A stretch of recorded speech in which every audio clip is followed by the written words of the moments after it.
Yeah, we're live now. Okay, Neil.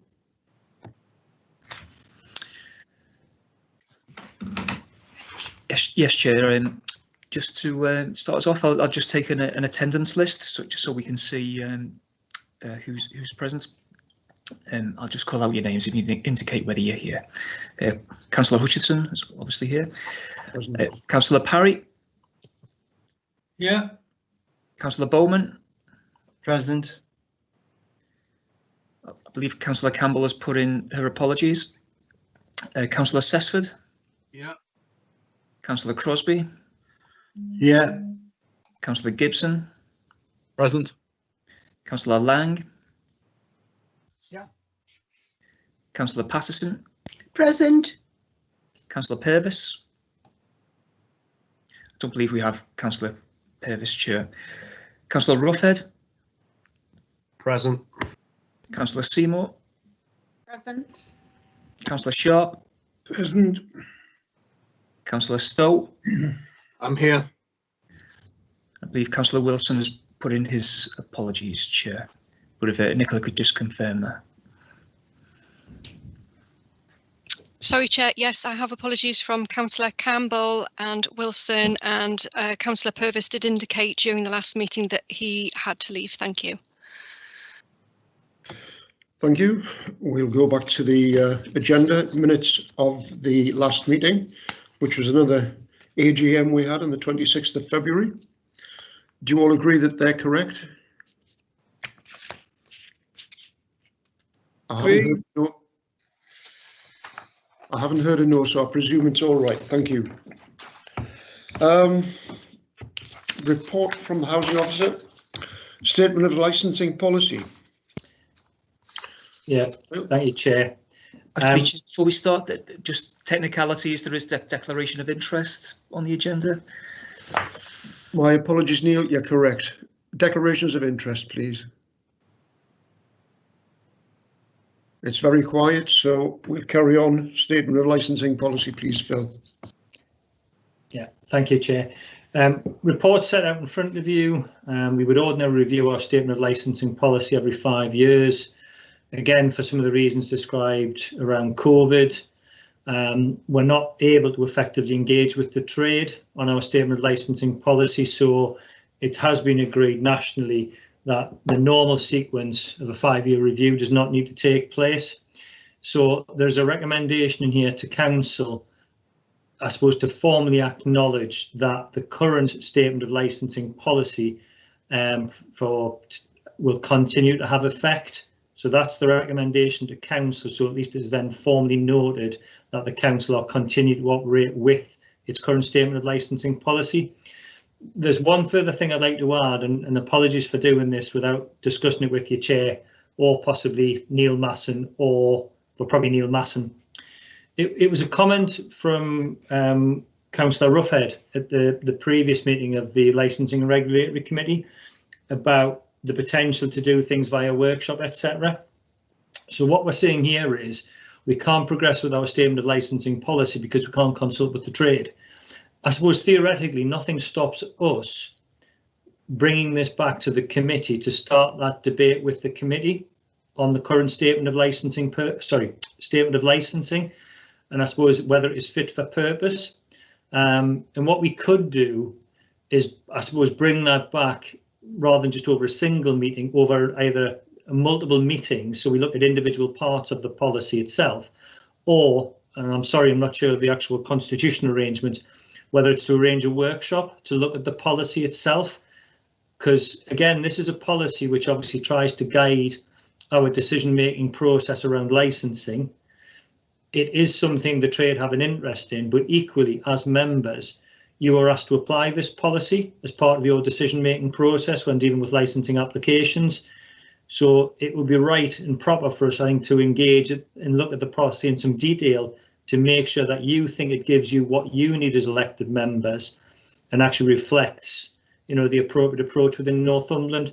So to reiterate, there is a recommendation that this is noted for Council, but I am proposing or suggesting that the committee may wish to sort of take this back in bite-sized chunks as part of a work plan to look at it in more detail to inform our future consultation document. Thank you, Chair. I'm presuming, Phil, that wouldn't possibly be at the next meeting, which is scheduled for the 29th of April. I presume it would be after that, in fact, after the election, because we might not, if we're going to have 2 or 3 meetings to discuss it, there might not be the same committee, might not be the same people here. So I presume that's when that will be. But I'm all for it to do that. Yeah. Any comments from the floor? No news is good news. We'll move on to COVID-19. Apologies, Chair. I think we'll just have to move and agree the recommendation, because there is a specific recommendation in the report that the committee recommend to council to acknowledge the statement of licensing policy. Apologies. My apologies, Phil. Is there anyone against this recommendation? That's the easiest way to find that one out. Nobody's against it, so that goes ahead. Thanks, Phil. You don't need a proposer and a seconder, do you? You're on mute. You're on mute.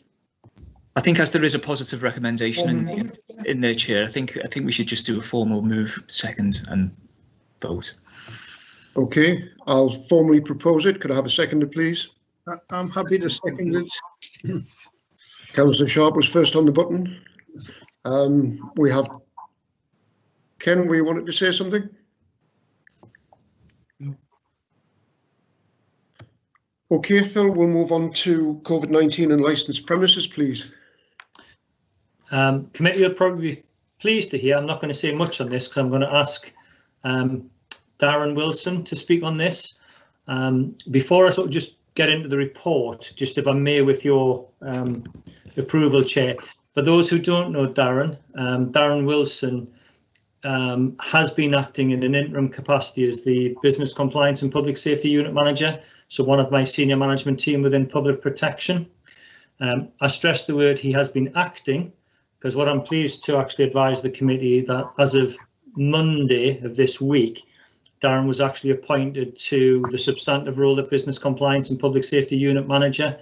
And as I say, Darren has been acting in that role for 11 months, and I will say this and embarrass him again, been doing a sterling job in that role, I think at a very challenging time around COVID. From my point of view, what this report tries to set out is really just some of the activity we as a service have been involved with as public protection, as the principal regulator for the regulations. We'll just refer to them as regulations. There's been lots of them. What Darren's going to take you through is just a couple of the issues, and I suppose a couple of the areas where we've had to use our enforcement powers. But again, I suppose just open it up to yourselves to ask questions of ourselves about how the regulations have gone, what we've seen across Northumberland, and really address any concerns or issues you may have. So if I can on that, Chair, if I just pass across to Darren, and Darren will take you through the report. Very much, Phil. Good afternoon, everybody. Yes, just an overview of the COVID situation, where we've been for a period of time in terms of licensed premises. You all appreciate it's had a massive effect on businesses within Northumberland, and in the main, a lot of that's to do with the hospitality sector, which has suffered since last year, and it's dramatically affected their ability to actually do any work at all. Most of them have been closed for very long periods, and unfortunately, you know, we have had to take some enforcement action for some of them. However, I'd very early doors like to stress that compliance across the board in Northumberland has been really high, and I think businesses should be thanked and applauded for that.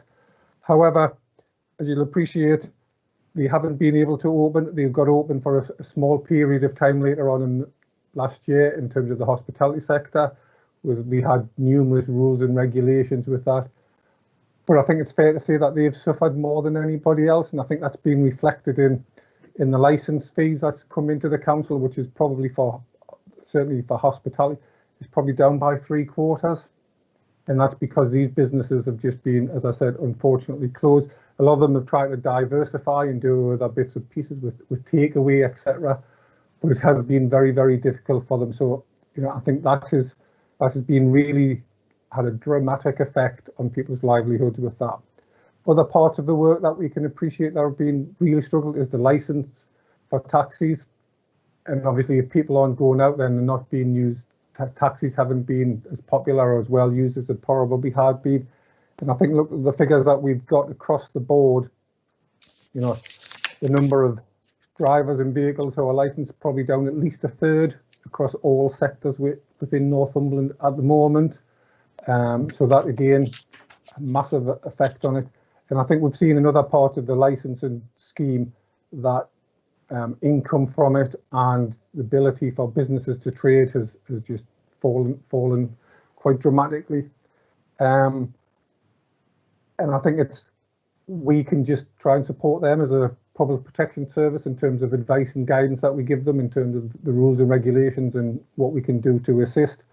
As I alluded to before, most of the compliance has been very, very good. We've worked very well with Northumbria Police and react to complaints from them, and you know, obviously deal with them with businesses to try and point them in the correct ways of what the law is and get them that way.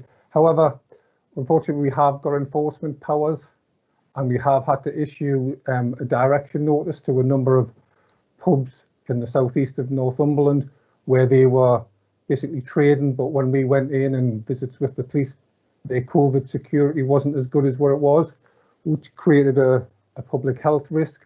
So we have closed five premises down last year for a period of time. Unfortunately, because of the way COVID went, they haven't been able to open again, which is rather disappointing for them. We have additionally had powers to issue fixed penalty notices to premises because the legislation sets out rules where you couldn't do certain things. So one of the prime examples was at some point you could only be served when you were sat at your seat, and there was ones where people were actually going up and being served at the bar. So we've issued fixed penalty notice for that. But like I say, I must stress that across the board, the level of compliance has been really, really good in Northumberland. So I just think we need to applaud some of the, you know, the businesses that we have been dealing with. And I think I would just like to take this opportunity of offering thanks to everybody who's been involved in that piece of work. Thank you. Thank you, Darren, and congratulations on your new post, official new post. Thank you very much. Are there any comments from the committee? I've got Phil with his hand up first. Yeah, thanks, Chair, and thanks, Darren, for that. As the committee are aware, I just can't help myself sometimes. I'll always have something to say. I think just to echo what Darren has said, I think the last count from March of last year up until Christmas, I think we had 64 sets of regulations or iterations of the regulations, and we now just refer to them as the all-tier regulations. So we've been working since March very much with a moving feast. And I think I've said this before at the all-member briefing, but just really to evidence this again, we as a regulator get no advance notification of the regulations. So we hear what the Prime Minister says, but we, like everybody else, has to wait till the regulations are produced and appear on the government website. And often when the regulations are produced, they are not in their whole format. So we don't get a set of regulations which you can read from one end to the other. What we get is a set of regulations which amends another set of regulations.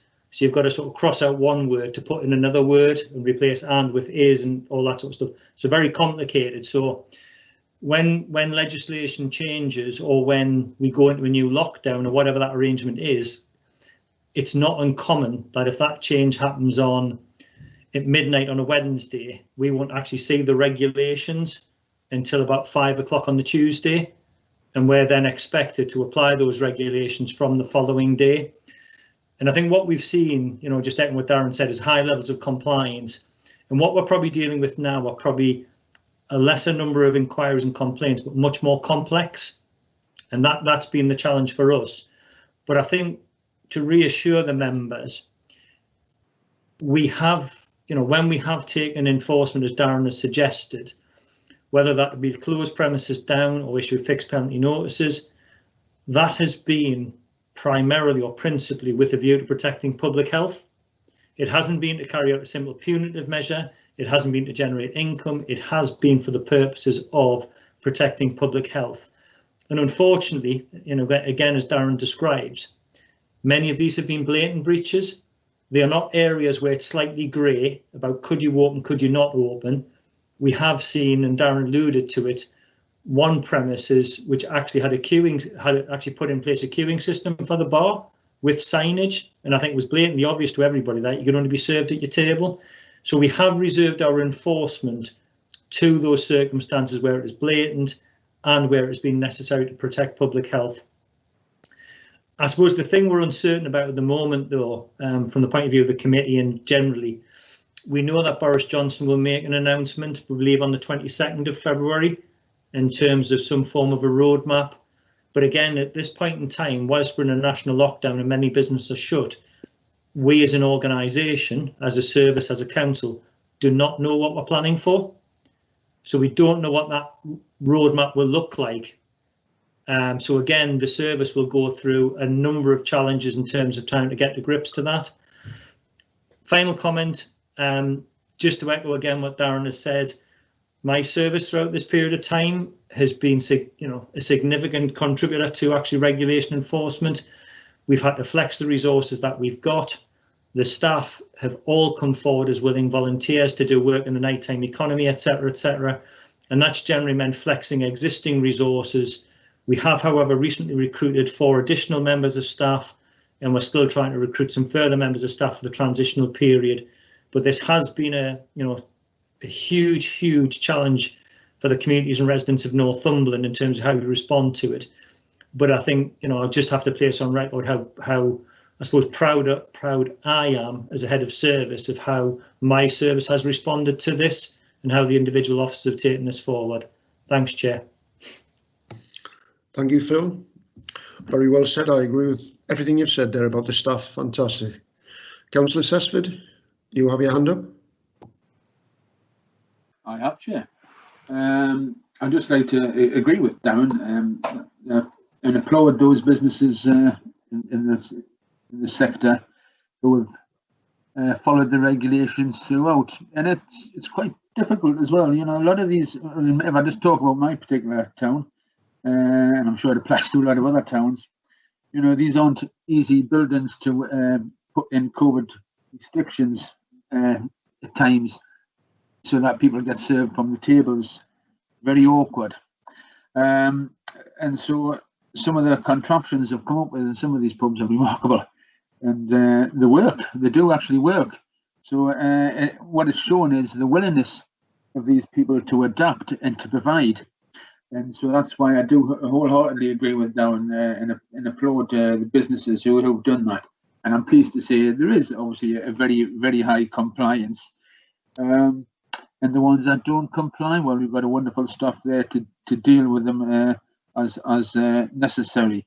If I could ask a question to Darren, there's 500, I think it was 500, I'll just quickly check, 500 complaints relating to public houses. Now, I presume, and I just hope that you can confirm that this is mostly within the when there wasn't a lockdown, and when people were trying to deal with these COVID regulations, and I suppose that some of them might have been deliberate, as Phil's quoted a couple, and some of them might just be lack of knowledge, and I hope you've been guiding them. But so if you can sort of throw that bit into the answer as well. But obviously, I'm wondering, is there many problems actually happen during lockdown? Because to me, that should be quite well, I was going to say quite straightforward, although I do believe the takeaway service, I don't know how much that's created an issue. So if you could answer that one first, please, Darren. Yes, thank you very much for that. Certainly, as you've alluded to, there are a large number of complaints that come into public protection that we've investigated. And I think the important bit to point out early doors is not all of them complaints are actually justified. And I think a lot of it, and this comes from information from the police, is people's understanding, because most of the complaints come from members of the public, people's understanding about what businesses could and couldn't do wasn't as good as what ours was. So people will ring up and say, I've seen this, I've seen that, I've seen the other, and they make a complaint. And I think it's an important point to make that, yes, there is a large number in that sector, but, you know, the number are justified may well be a lot further down the list than that. You know, you're probably talking maybe a percentage down, 50% may well have been where there's some justifiable reasons. And I think it's all to do with people don't understand the rules. So somebody might ring up and say, I saw the pub open, and when we've been, or the police have been, there's been somebody in cleaning the lines or whatever, but that gets recorded and logged as a complaint. You're correct in terms of when there's a proper lockdown, the number of complaints about the licensed premises does fall. But again, it's one of these where people's perception is a little bit lax and understanding of what the rules is, so they will complain. Probably the biggest area that we had, or time that we had busy with licensed premises, was probably after the 4th of July, when it started to pick up a little bit. And that was the time when we've alluded to before, we issued direction notices to 5 premises who had to close, because unfortunately they weren't able to control the people going through the doors, because, you know, people were rushing to get out. And I think that's quite a valuable point to say. 5 is the number that we've issued out of all of the, you know, we've done hundreds of visits to these premises to look for compliance. And I think 5 out of that just shows how well that the business have actually done. I'm not sure if that answers your question, Councillor Sesford, or if you want any more elaboration. No, that was actually a very good answer, Dan. Thank you very much. Going back to something that Phil mentioned, that a lot of people are saying that we do this to bring in revenue and stuff, which, let's be honest, is always the issue levelled at us. So, I mean, one way of sort of answering that would be to say, you know, what are the fines that have come into the council over this period, and probably even what is the extra cost put on the licensing department to do these COVID. To check on all these COVIDs, because I know we've hired extra staff. So, you know, it would be nice maybe for the public to realise, well, actually, you know, we've spent a lot more than we've taken anywhere near in fines, if that's the case, of course. I think Phil wants to come in on that. Yeah, so I'll respond to that one. So in terms of the fines, again, they've actually been limited, Councillor Sesford. We've actually issued very small numbers of fixed penalty notices.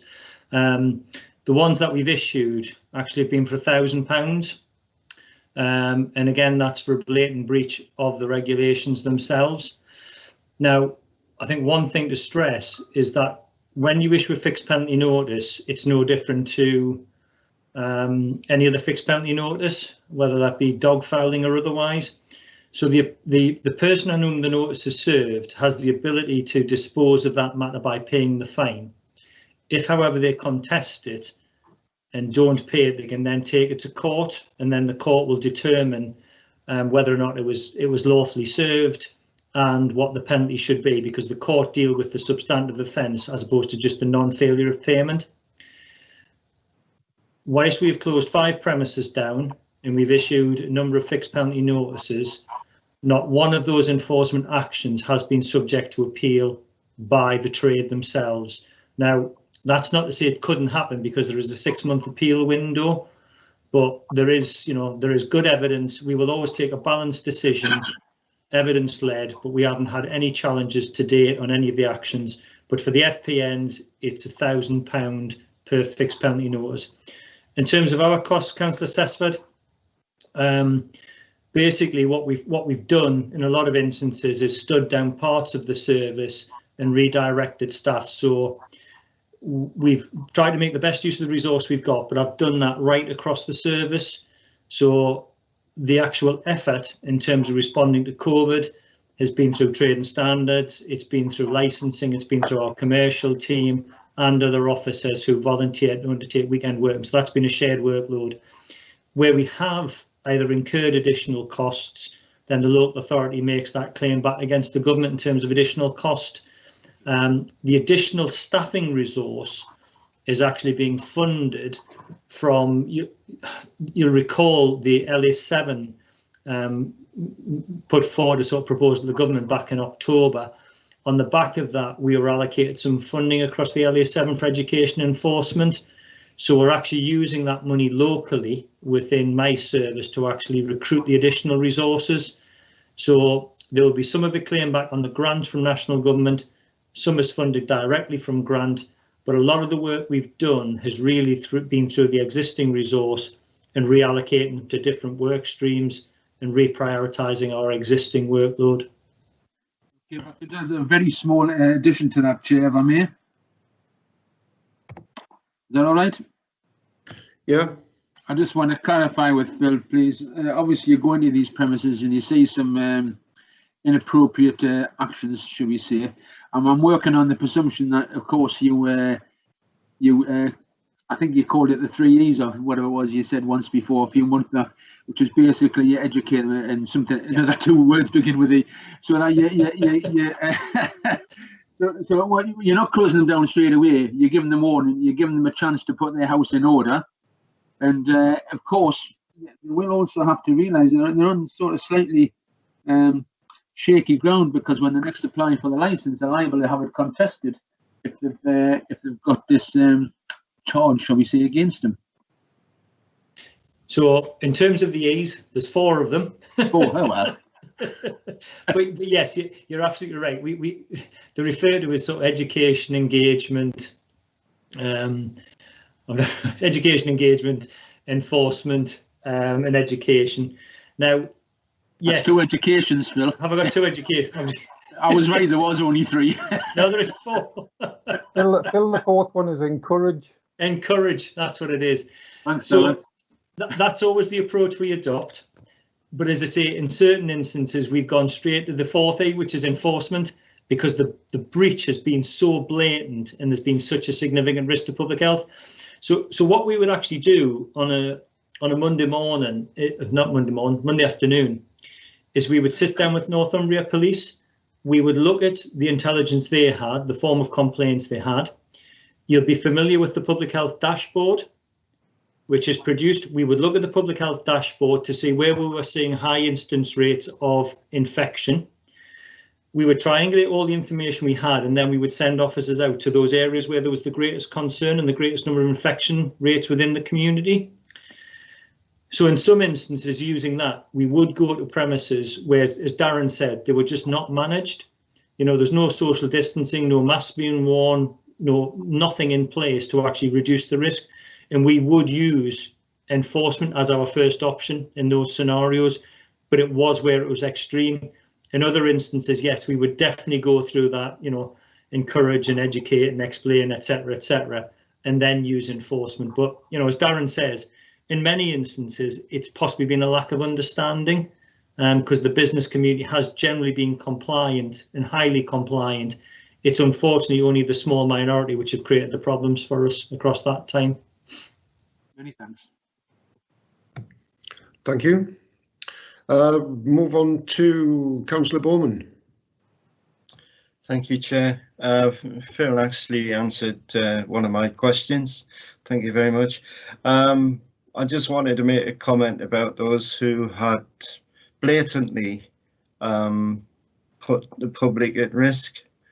What we got to be mindful of is that sadly, some people who visited these premises have died, and that's the reality of what we're talking about here. And I just want to thank the Public Protection team for your sterling effort, by the way. You've actually saved lives. What you've done, although you're following legislations and you're carrying them out and you are educating 4 times, but you are actually saving lives, and I want to thank you for that and for your efforts. And I know it's been very difficult, but I know from my community that the residents do actually appreciate that. Thank you. I think it's a case of, yes, it was spread around a bit in pubs, but it wasn't really, in a lot of cases, it wasn't the pub's fault. It was the people who were in the pubs. And now that pubs are closed, even now I can see people in the streets who aren't social distancing. They're not wearing masks. Unfortunately, it's the people that need educating.